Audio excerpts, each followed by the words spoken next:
दोस्तों, आज मैं आपके लिए एक ऐसा असरदार और पारंपरिक नुस्खा लेकर आया हूं जो पुरुषों की कमजोरी को दूर करने, शरीर में ताकत और ऊर्जा बढ़ाने और आत्मविश्वास को मजबूत करने के लिए जाना जाता है।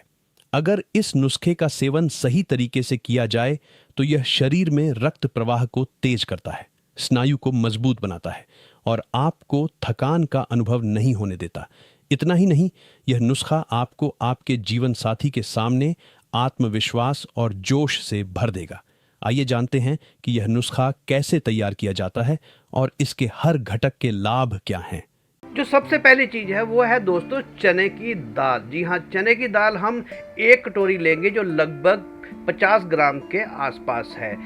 तो ये हमने ले ली 50 ग्राम चने की दाल। दोस्तों, चने की दाल की आपको विशेषता भी बता दूं, आपने अक्सर देखा होगा कि चने की दाल घोड़े को बहुत ज़्यादा पसंद होती है। इसीलिए आपने अक्सर देखा होगा कि जब दूल्हे को घोड़ी के ऊपर बिठाया जाता है तो उसको चने की दाल खिलाई जाती है, क्योंकि उसको वो बहुत पसंद होती है, ताकि वो ना बिदके और इधर उधर ना उछले। क्योंकि घोड़े को दुनिया का सबसे ज़्यादा कामुक प्राणी माना गया है, क्योंकि उसका सिर्फ यही कारण है कि वो चने या चने की दाल का बहुत ज़्यादा सेवन करता है, इसीलिए वो ज़्यादा कामुक होता है। और इसीलिए हम इस रेमेडी में चने की ही दाल का इस्तेमाल कर रहे हैं, जो पुरुषों में टेस्टोस्टेरोन हार्मोन्स को बढ़ाते हैं तथा उनमें काम इच्छा को जागृत करते हैं। और इसमें हम टेस्ट को इनहेंस करने के लिए डालेंगे 5 बादाम, जो इसके टेस्ट को इनहेंस करेंगे और हमारे नुस्खे को और ज़्यादा पावरफुल बनाने का काम करेंगे। तो ये हमने ली 50 ग्राम चने की दाल और बादाम, इनको हम पूरी ओवरनाइट के लिए भिगोकर रख देंगे।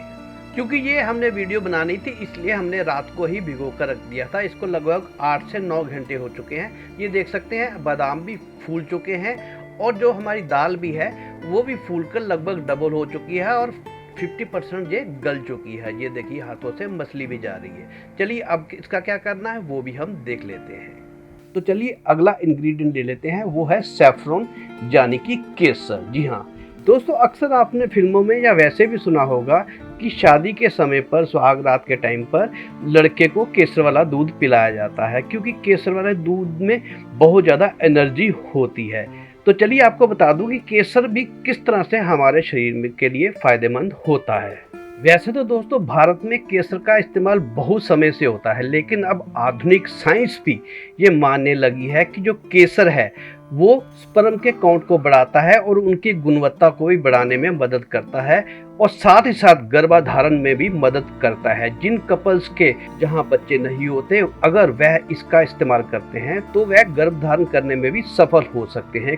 कई मॉडर्न रिसर्च स्टडीज ये बताती हैं केसर खाने से इरेक्टाइल डिस्फंक्शन जो है वो दूर होता है। केसर की भी जो एक खुराक के लिए क्वांटिटी है वो भी 5 से 6 पत्तियां हैं। ये आप देख रहे हैं, छोटी छोटी ये जो पत्तियां होती हैं ये 5 से 6 लेंगे। इनको हम किसी भी छोटी बाउल में डालकर उसमें 2 चम्मच दूध का डाल देंगे और इसको थोड़ा सा हिला देंगे। आप देखेंगे कि थोड़ी ही देर में केसर का असर जो है वो हमारे दूध में आ जाएगा और हमारा दूध थोड़ा पीला भी हो जाएगा। चलिए आगे क्या करना है वो भी हम जान लेते हैं। जो हमने चने की दाल और बादाम भिगो कर रखे थे, उनका जो एक्स्ट्रा पानी है उनको हम छान लेते हैं, स्टेन कर लेते हैं किसी भी छाननी स्टेनर की मदद से। और साथ ही साथ हम जो बादाम थे उनके भी ऊपर से छिलका उतार देते हैं। तो ये हमारी जो है दाल और बादाम स्टेन हो गए हैं। चलिए अब हम अपने इंडक्शन पर एक पैन रख देते हैं और इस पैन में हम डालेंगे 250 ml दूध। ये फुल क्रीम दूध है और फुल क्रीम दूध ही आप इस्तेमाल करेंगे तो ये रेमेडी जो है वो अच्छा असर करेगी और स्वादिष्ट भी बनेगी। तो जब ये थोड़ा सा उबलने लगेगा तब हम इसमें अपनी दाल और बादाम डालेंगे। ये लगभग 2 मिनट बाद ही हमारा दूध जो है उबलने लगा है। तो अब हम इसमें अपनी भिगी हुई दाल और बादाम डाल देते हैं। अब हम थोड़ा सा पेशेंस से काम करेंगे और इसको बहुत धीमी आंच पर हम इसको पकाएंगे, कम से कम 10 से 12 मिनट तक, ताकि हमारा दूध जो है वो दाल एब्जॉर्ब कर ले और इसी दूध में वो पक भी जाए और साथ ही साथ सारा दूध भी सूख जाए। इसके लिए आप चाहें तो इसको थोड़ी देर के लिए पहले ढक दें, ताकि हमारी दाल जो है वो गल जानी चाहिए। और बीच बीच में याद रखिएगा कि इसको हम देखते भी रहेंगे कि क्योंकि दूध अगर नीचे लग गया तो पूरी रेमेडी जो है वो ख़राब हो जाएगी। बीच बीच में हम इसको हिलाते रहेंगे और लगभग ये 10-15 मिनट तो लेगा ही लेगा दाल गलने में और पूरा का पूरा दूध जो है वो सूखने में। ये लगभग 7 मिनट हो गए हैं और अब हम इस स्टेज पर अपना केसर वाला दूध डाल देते हैं। ये देखिए, आप देख भी सकते हैं कि केसर का एक्सट्रैक्ट जो है वो दूध में आ गया, हमारा दूध भी पीला हो चुका है। चलिए, अब हम ये केसर भी डाल दिया। अब हम फिर इसको लगभग 7-8 मिनट तक अच्छी तरह पकाएंगे। इसका दूध लगभग जो है 90% सूख जाना चाहिए और हमारी दाल भी गल जानी चाहिए। ये दोस्तों लगभग 15 मिनट हो चुके हैं और हमारा 90% दूध जो है वो सूख चुका है और हमारी दाल भी जो है वो गल गई है।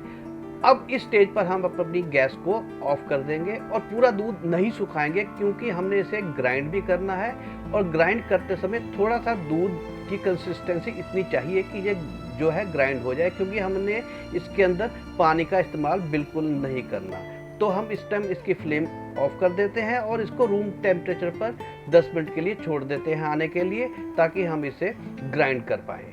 चलिए दोस्तों, ये हमारा जो ठंडा हो चुका है, अब हम इसे ग्राइंड कर सकते हैं। चलिए हम इसे अपने ग्राइंडर जार में डाल देते हैं और इसकी हम एक फाइन पेस्ट बनाएंगे। तो ये देखिए, हमने इसकी एक फाइन पेस्ट बना ली है। अब अगला प्रोसेस क्या है वो भी हम देख लेते हैं कि इसको क्या करना है। चलिए, एक हमने नॉन स्टिक पैन जो है वो रख लिया है और इसमें हम 2 बड़े चम्मच देसी घी के डालेंगे। कोशिश करें कि अगर गाय का घी मिल जाए तो और भी बढ़िया है, क्योंकि उसमें फैट कम होती है। नहीं तो अगर फैट की आपको कोई प्रॉब्लम नहीं है तो आप नॉर्मल भैंस का भी देसी घी ले सकते हैं, पर लेना देसी घी है। घर का बना हो तो और भी सोने पे सुहागा।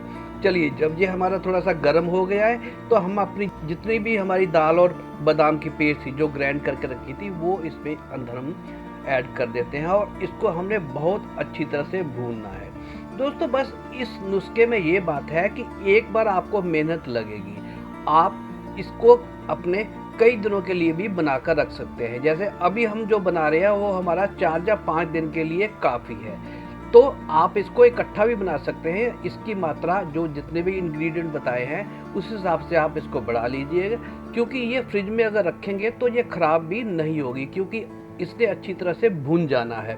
तो जब भी आपने खाना हो तो इसी मात्रा में, जैसे अभी जो हमने बनाया है 50 ग्राम के हिसाब से, तो ये 5 डोज अपनी मान लीजिए, 5 खुराकें मान लीजिए। तो इसी तरह से अगर आपने ज़्यादा दिन के लिए बनाना हो तो ज़्यादा दिन के लिए बना सकते हैं और फ्रिज में इसको स्टोर भी कर सकते हैं। ये ख़राब भी नहीं होगा लगभग 15 से 20 दिन तक। तो इसको हम अच्छी तरह भूनेंगे, तब तक भूनेंगे कि जब तक कि आपके पूरे कमरे में जो है खुशबू, अरोमा जो ना फैल जाए इस दाल का। तो ये हमारी दाल जो है वो आधी जो है वो फ्राई हो चुकी है। इस स्टेज पर हम इसके अंदर डालेंगे हरी इलायची का पाउडर। दोस्तों, हरी इलायची का पाउडर जो है, कहने का मतलब उसके छिलके ना डाल के उसका जो बीज है उनको कूट कर डाल देंगे तो ये उस नुस्खे को 10 गुना ज़्यादा तेज कर देगी। तो हम इसमें डाल देंगे कम से कम 8 से 10 इलायचियों का पाउडर और इसको भी इसके अंदर अच्छी तरह से मिक्स कर देंगे। ये इस नुस्खे को और भी ज़्यादा बूस्ट कर देगा। इस स्टेज पर हम इसमें डालेंगे दोस्तों खांड, देसी खांड। ध्यान रखिएगा, ना इसमें आपने चीनी डालनी है, ना चीनी का बुरादा डालना है, ना मिश्री डालनी है। कुछ लोग कहते हैं कि धागे वाली मिश्री डालो, धागे वाली मिश्री भी आपने इसमें नहीं डालनी। उसकी भी हकीकत मैं किसी दिन आपको बताऊंगा कि धागे वाली मिश्री जो होती है वो भी एक चीनी का ही रूप होता है। वो सेहत के लिए नुकसानदायक उतनी ही है जितनी कि चीनी नुकसानदायक होती है। तो ये इसको हम देसी खांड डालेंगे। इस तरह का कलर होता है, वाइटिश कलर बिल्कुल नहीं होता। तो इसको डालकर भी हम इसको 5 से 7 मिनट तक पकाएंगे। जब ये हमारा पेस्ट, ये हलवा जो भी इसको कहे, ये हमारे पैन को छोड़ना शुरू कर दे, इसके साथ चिपकना बंद कर दे, तो समझ लीजिएगा कि आपका ये हमारी रेमेडी तैयार हो चुकी है। तो ये देखिए, ये हमारी रेमेडी तैयार हो चुकी है। इसने हमारे पैन को बिल्कुल छोड़ दिया है, बिल्कुल भी नहीं चिपक रही और ये हमारी तैयार हो चुकी है। चलिए, अब ये हमारी 5 खुराकें हैं। अब आपने 1 कटोरी इसमें से हर रोज आपने लेनी है। ये पूरी की पूरी नहीं आपने खा लेनी एक बार में, ये आपकी 5 खुराकें बन चुकी हैं। कहने का मतलब 10 ग्राम दाल जो है वो एक दिन के हिसाब से है। इसको आपने रात को आधा घंटा सोने से पहले हल्के गर्म दूध के साथ इसका सेवन करना है। तो फिर इसका चमत्कार आप देखिएगा कि आपके अंदर जितनी भी कमजोरी है, जितना भी ढीलापन है, वो सारा दूर हो जाएगा और आप अपने साथी के साथ हसीन लम्हों को एंजॉय कर पाएंगे। इस नुस्खे को जरूर बनाकर देखें और इसका लाभ उठाएं। अपने अनुभव दूसरों के साथ भी साझा करें और उन लोगों तक यह नुस्खा जरूर पहुंचाएं जिन्हें इसकी जरूरत है। स्वस्थ रहिए, खुश रहिए और जीवन का हर पल ऊर्जा और आत्मविश्वास के साथ जीते रहिए। अगली बार फिर मिलेंगे एक नए और लाभकारी नुस्खे के साथ। धन्यवाद।